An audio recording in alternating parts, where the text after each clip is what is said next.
Sejam bem-vindos à Fórmula 1 Paddock Brasil. Eu sou o Ciex, eu estou junto com a Jean aqui. Nós vamos falar um pouquinho de Fórmula 1 e vamos falar um pouquinho, fazer um resumão do que foi esse Grande Prêmio da Austrália, esse Grande Prêmio de Melbourne. O que não faltou foi coisa acontecendo, um Grande Prêmio dramático, com uma chegada dramática, com com toques de chuva, com muitas batidas, com gente rodando na volta de apresentação, que foi o caso do Isaac Hadjar, com gente batendo com safety car, que foi o caso do Carlos Sainz, com pilotos experientes batendo, como o Fernando Alonso, com pilotos estreantes batendo, como aconteceu com o Jack Doohan, como aconteceu com o próprio Hadjar, como aconteceu com o Gabriel Bortoleto, um monte de coisa. O que não faltou foi troca para pneu de pista seca, chove de novo, troca para pneu de chuva, tem safety car uma vez, duas vezes, tem muita. O que mais aconteceu, as condições, com certeza, elas não foram condições normais de temperatura e pressão. É esse primeiro grande prêmio do ano, que foi o Grande Prêmio da Austrália. Mas foi um grande prêmio muito legal, porque tem um monte de variável, a gente viu um monte de coisa acontecer. E a gente está aqui para falar um pouquinho de quem ganhou e quem perdeu na Austrália.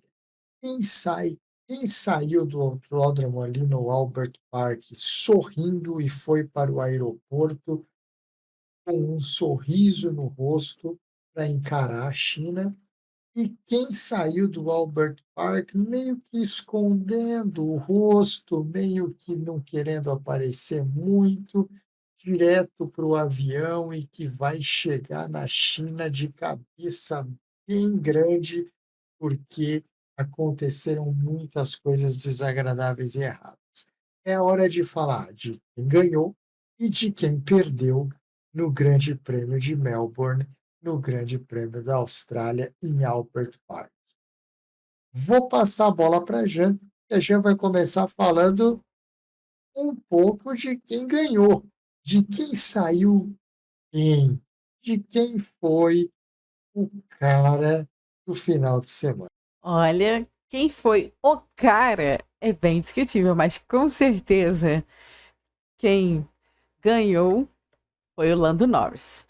Indiscutível. Lando Norris, que queria começar o ano com força total, fez exatamente o que ele disse. Uma das melhores corridas da carreira dele em Melbourne. Ele acertou na largada, que é um ponto que ele peca por muitas vezes. Ele não é um excelente piloto largando, então ele acertou, estando na pole, a largada. E cada vez que teve que relargar, porque não foram poucas, a gente teve um safety car atrás do outro, ele foi se aperfeiçoando e melhorando a largada. Ele chegou a dar uma pegadinha ali na brita, conseguiu manter o controle do carro, absorveu todos esses momentos ali de pressão que foram intensos de Max Verstappen, principalmente nas últimas voltas, né? O Max encosta demais, chega muito perto. E também sofreu pressões do próprio companheiro de equipe, do Piastri, que vinha muito bem durante a corrida, muito bem. Por vários momentos ele teve a volta mais rápida. Teve muitos setores em que o Piastri estava voando, mas o Lando Norris se manteve ali firme e forte em todas as adversidades que ele encontrou nessa corrida. Ele conseguiu a quinta vitória da carreira dele, conseguiu uma alavancagem para a liderança do campeonato de piloto pela primeira vez na carreira. Ele é o primeiro piloto da McLaren que vai liderar o campeonato de piloto desde Lewis Hamilton no GP do Canadá de 2012. E também quebra a sequência de vitória aí do Unstoppable Verstappen, que estava mantendo esse topo aí, né, do campeonato dos pilotos há 1.029 dias e 63 corridas liderando. Agora temos um novo líder, McLaren, com Lando Norris. E o Piastri, hein, CX? Oscar, você tinha tudo para estar aqui junto com os vencedores, mas você caiu aqui comigo, e se você caiu comigo, você está do lado dos perdedores, Oscar. O Oscar, o Oscar teve um bom fim de semana, tá? Um fim de semana excelente, eu diria. Mas, no momento mais importante da corrida, quando a chuva cai e ele está em segundo lugar, ele tem um erro. E é um erro que a gente pode falar, mas foi um erro leve, foi um erro sutil. Sim, foi, mas foi o suficiente para ele desabar, ficar uma volta atrás de todo mundo e depois, nas últimas voltas, ainda progrediu um pouco no pelotão e chegou em nono lugar. E por que que o Piastri é um derrotado, apesar de ter conseguido voltar para a pista e ainda feito pontos? Porque, correndo de McLaren, o maior rival do Piastri é com certeza o Lando Norris. E o Lando parte o campeonato 23 pontos na frente do Oscar. Então, isso daqui para o Piastri é um pesadelo incrível. O companheiro de equipe é o maior rival na busca pelo título e você começa o campeonato 23 pontos atrás. O primeiro e terceiro, ok, o primeiro e quarto não seria ótimo, mas ó, tudo bem, está dentro de uma margem. Mas o primeiro para um nono lugar representam 23 pontos na tabela de classificação já, e essa é uma maneira assustadora de começar o ano para Oscar Piastri, que até fez um fim de semana bom, se classificou bem. Outra coisa que eu tenho que chamar a atenção, o Piastri largou mal, perdeu a posição para o Verstappen logo na largada, depois sofreu com isso mais um monte de tempo até ele finalmente conseguir superar o Verstappen e ir para o segundo lugar. Então, largou mal, falhou na hora mais importante, perdeu pontos que podem ser fundamentais na decisão da McLaren escolher por um ou por outro lá na frente. Então, para mim, o Oscar está no lugar certinho dele, que é o lugar do CX. Aqui ficam os perdedores, Oscar, e essa semana você está aqui comigo, viu, João? Está por aqui. Olha, é verdade. Eu não vou mentir, né? Até porque acho que eu não lembro se eu já tinha comentado por aqui, em alguma live, em algum short, em alguma coisa que a gente fez no canal, que eu estava com o Oscar Piastri para vencer em casa. Ele me deu várias esperanças, mas acabou ficando bem longe do pódio. E bom, como agora aqui eu tô falando, a verdade agora é a Ferrari. São perdedores. Se são perdedores, manda eles sem dó para cá. Venham para cá, ferraristas, venham para cá, vermelhinhos. Olha, vamos entender por que a Ferrari ela está aqui nos perdedores. Para mim, a Ferrari ela é perdedora com bônus nessa corrida. Por quê? Ela é perdedora, obviamente, pelas posições que os pilotos chegaram. Ela é frustrante pelo que ela mostrou na pré-temporada. Ela parecia ser. Tudo bem, só estamos falando de uma corrida em condições estranhas, né? Ela é frustrante porque ela parecia ser o carro mais próximo da McLaren. E ela não conseguiu competir com a McLaren, nem na corrida, óbvio, e nem na classificação. Vamos lembrar que os dois pilotos da Ferrari largaram em sétimo e oitavo, respectivamente. Não teve Ferrari na classificação. A Ferrari prometeu muito e na hora da classificação não entregou nada. Prometeu mais para a corrida e entregou menos ainda.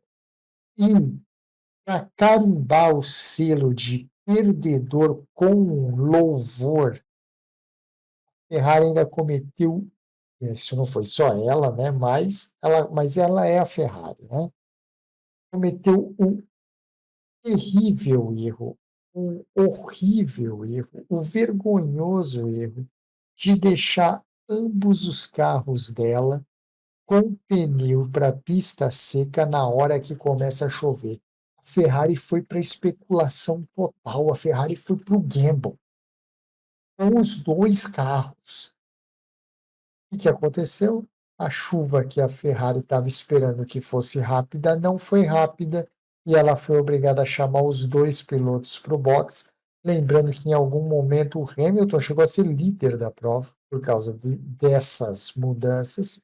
Mas aí a chuva não parou, precisou chamar os dois para o box e os dois voltaram lá atrás do pelotão, inclusive sofrendo, principalmente o Hamilton, sofrendo com o Oscar lá atrás no final da corrida. Então, já a Ferrari fez barba, cabelo e bigode do horror nesse fim de semana. Uma vergonha. O grande prêmio da Ferrari não foi ruim, foi uma vergonha. Charles Leclerc ainda por um tempo andou em quinto lugar, mas nada mais do que isso. Lewis Hamilton trabalhou do quê? Lewis Hamilton trabalhou de escolta para o álbum. Sabe aquele carro que vai na tua frente, a escolta vai atrás só protegendo? Foi isso que o Hamilton fez a corrida inteira. Então, mal os carros, mal os pilotos, mal a estratégia, mal a direção de equipe, a Ferrari é a grande vergonha de Melbourne. Isso é verdade. Além de toda uma expectativa criada por essa grande dupla. Mas essa é só a primeira corrida. Vamos ver o desenvolver aí no próximo prêmio da China. Não, vão precisar se esforçar muito na China para fazer pior que isso aqui. Não, com certeza. Bom, agora a gente tem aqui George Russell. Uma atuação discreta, porém, para mim, um grande vencedor, tão vencedor que tá no pódio, não é mesmo? Teve uma atuação discreta durante toda a corrida. Para mim, ele foi um cara que foi perfeito, foi perfeito. Do começo ao fim, se manteve estável dentro da corrida, foi pegando seus lugares ali, tranquilo, nada importava, estava lá, pleno George Russell. Largada após relargada, apenas se manteve bem constante e consistente de ponta a ponta na corrida. Para mim, um grande destaque aí.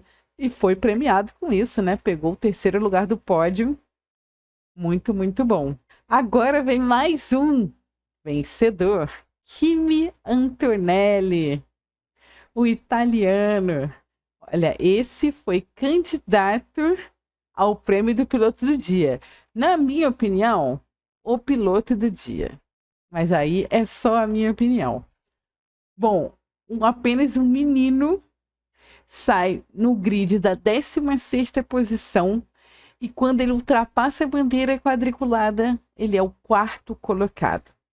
Ele chegou a ser rebaixado uma posição, ele foi parar em quinto lugar por receber uma punição de 5 segundos por uma liberação insegura. Só que a Mercedes apelou com sucesso, a equipe tinha gravado e conseguiram aí ter a apelação bem sucedida, retiraram a punição dele e ele terminou em quarto lugar. Então, assim, um grande dia para a Mercedes, né? A gente tem um George Russell no pódio e Kimi Antonelli em quarto colocado. Excelente.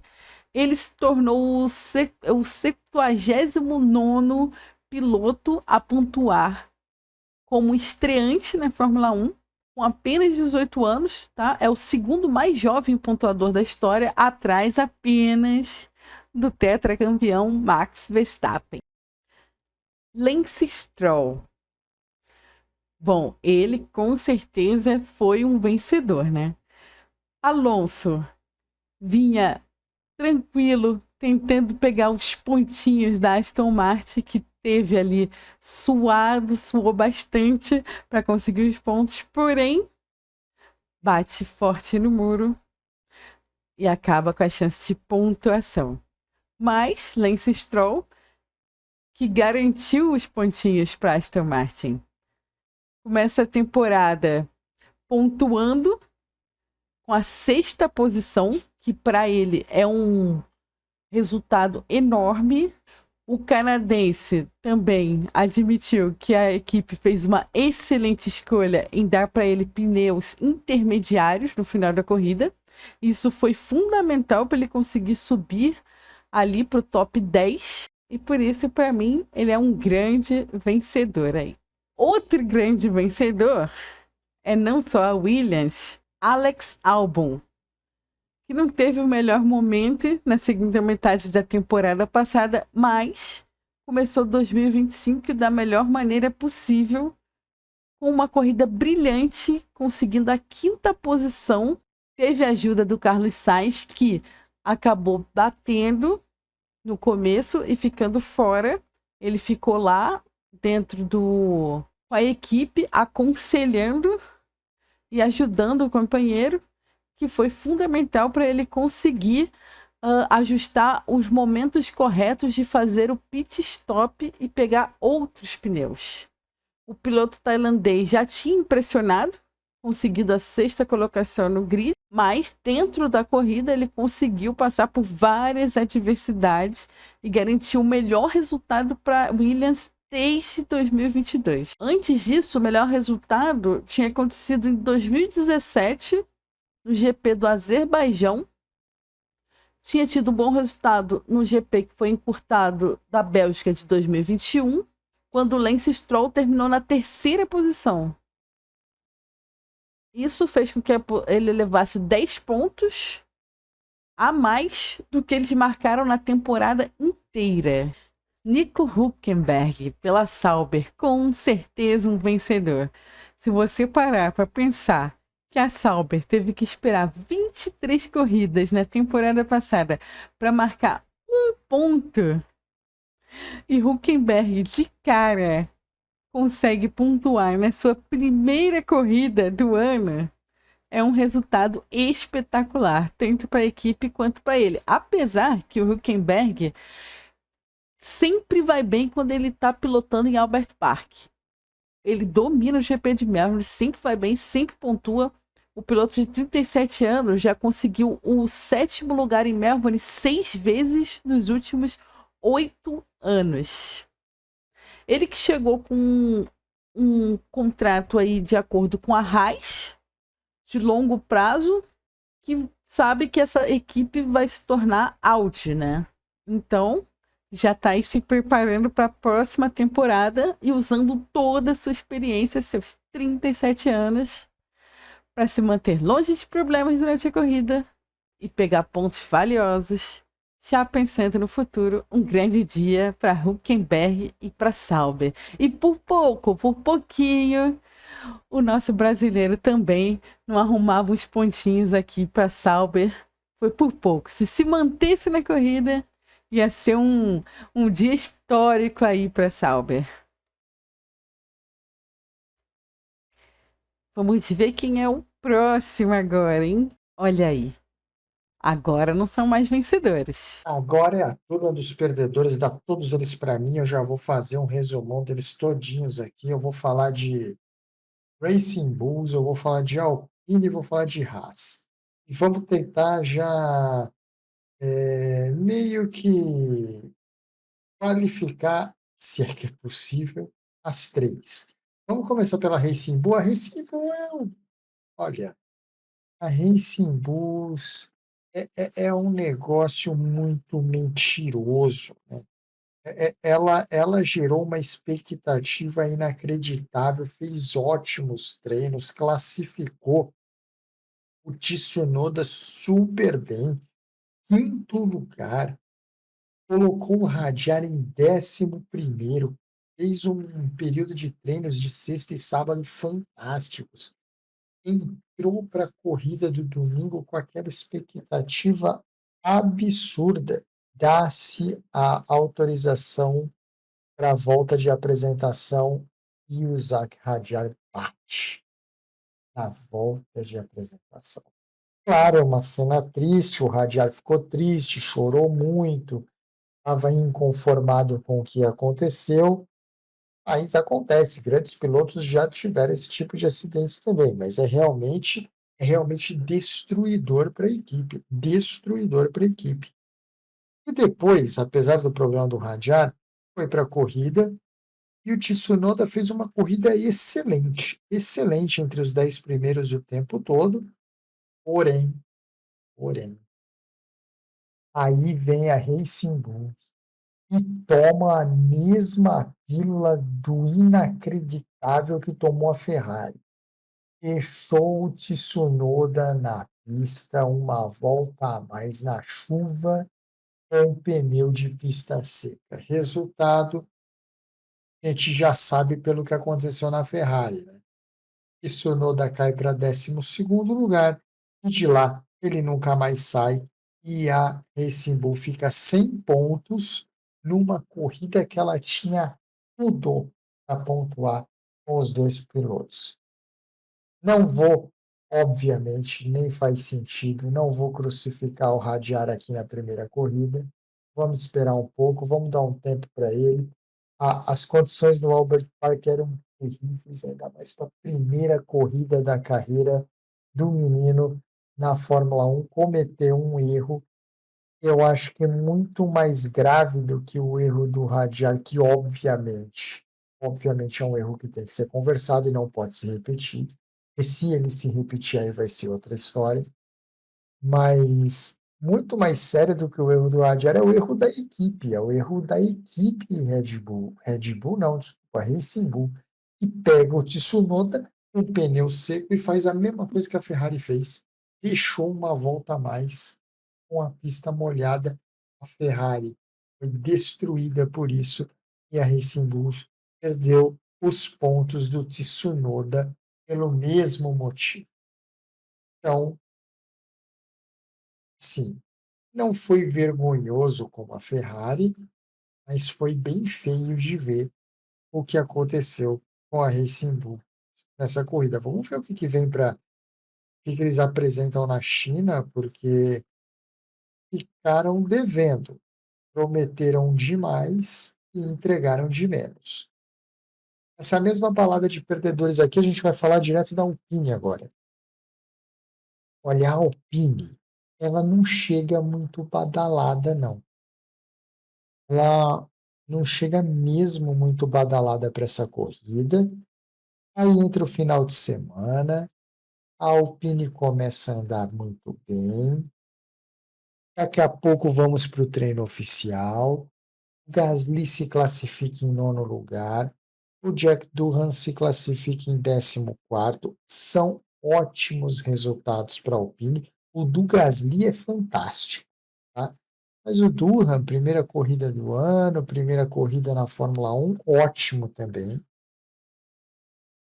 Assim como a Racing Bull parecia prometer alguma coisa, vamos para a corrida no domingo.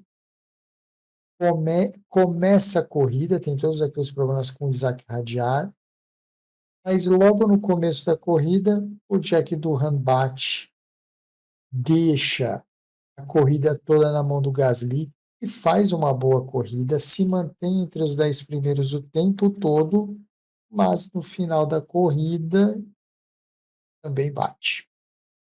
Então, assim, o que a Alpine mostrou mais do que se esperava dela, porém, mesmo ela mostrando mais do que se esperava dela, ela mostrou o que já se esperava dela ao mesmo tempo.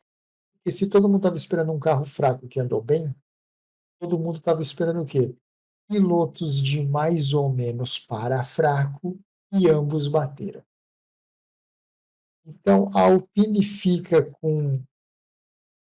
obviamente, perdedora, mas um perdedora com um asteriscozinho ali. Um perdedora que apresentou um carro em evolução bem maior do que o esperado por ela. E finalmente, já para terminar esse negócio aqui, o último perdedor do final de semana, não dá nem para falar muita coisa sobre esse perdedor aqui, porque ainda não se sabe se ele apareceu no Albert Park ou não, que foi a Haas. O que acontece com a Haas? O Oliver Berman não treinou, não treinou. Ele destruiu um carro na sexta, ele destruiu um carro no sábado, melhorou no domingo. No domingo ele conseguiu completar a corrida, assim como o Ocon. O Ocon não destruiu o carro na sexta, não destruiu o carro no sábado, mas largou na última fila e em último ambos terminaram. Primeira impressão da Haas, o pior carro do grid. Segunda impressão da Haas, ambos pilotos bem fracos, principalmente a princípio. Terceira impressão da Haas, ficou faltando o Esteban Ocon, que é de quem se espera alguma coisa do time. Vão para a China já com um pouquinho de pressão, porque claramente é o pior carro do grid, claramente com performances de ambos os pilotos muito ruins. Largaram nas últimas duas posições e por lá ficaram e de lá nunca saíram. Essa é a realidade da Haas. Então, aqui para mim já Piastri, perdedor, porque deixa passar muitos pontos para o Lando, sai muitos pontos atrás no campeonato e falhou no momento de grande pressão da corrida, quando começa a chuva. Racing Bulls, prometeram demais e entregaram de menos, né? Com batidas inacreditáveis como a do Isaac Hadjar. Alpine entregou mais do que se esperava, porém os pilotos estragaram a evolução do carro. Ferrari. Ferrari merecia aquela tarja, aquela faixa do Vasco no meio do carro, assim dizendo vergonha, escrito de vermelho. E a Haas, bom, a Haas não foi para a Austrália. Estou esperando ela na China para ver se ela aparece por lá. E agora os resumos dos grandes vencedores. A gente teve, claro, ele, Lando Norris, o vencedor do GP da Austrália, ficando ali no lugar mais alto do pódio. Depois a gente vem com a Mercedes, que conseguiu ali o Russell com a sua corrida impecável, terminar em terceiro lugar, juntamente com o Antonelli, que fez uma corrida espetacular, colocando a Mercedes em quarto lugar. Então, a Mercedes, um grande destaque, conseguindo a terceira e a quarta posição do Grande Prêmio da Austrália. Um outro vencedor, com certeza, foi o Albon, o tailandês, que terminou em quinto lugar, conseguindo pontos valiosíssimos para Williams. Depois, a gente tem o Stroll, que conseguiu a sexta colocação para Aston Martin. E, por último, Hülkenberg, que fez um feito aí muito bom, conseguindo pontuar na primeira corrida, o que a Sauber não conseguiu pontuar a temporada passada inteira. Então, esses foram os grandes vencedores do Grande Prêmio da Austrália. Isso. Vencedores e perdedores do Grande Prêmio da Austrália, GP de Melbourne, Albert Park, primeira corrida do ano, passados a limpo. Agora é hora de virar a página, pensar em China. 2, levar esses vencedores para a China e começar a acompanhar o desenvolvimento deles, como é que eles vão evoluir essas vitórias que eles tiveram na Austrália. E número 3, ficar muito atentos aos perdedores e cobrar desses perdedores o que eles não fizeram. É claro que aqui, só antes de terminar o vídeo, a gente não mencionou nada ainda sobre o Max Verstappen, que teve um resultado excelente para a Red Bull, mas é óbvio que o Max fez aquilo que a gente já sabe e espera do Max. Mas é óbvio que a gente vai falar mais do Max à medida que a temporada evoluir. É isso, meus queridos, se ficaram com a gente até agora, deixem um like no vídeo, inscrevam-se no canal, acompanhem o Fórmula 1 Paddock Brasil com atualizações e com notícias da Fórmula 1 todos os dias. A gente se vê aqui em breve, numa próxima oportunidade. Um grande abraço para todo mundo.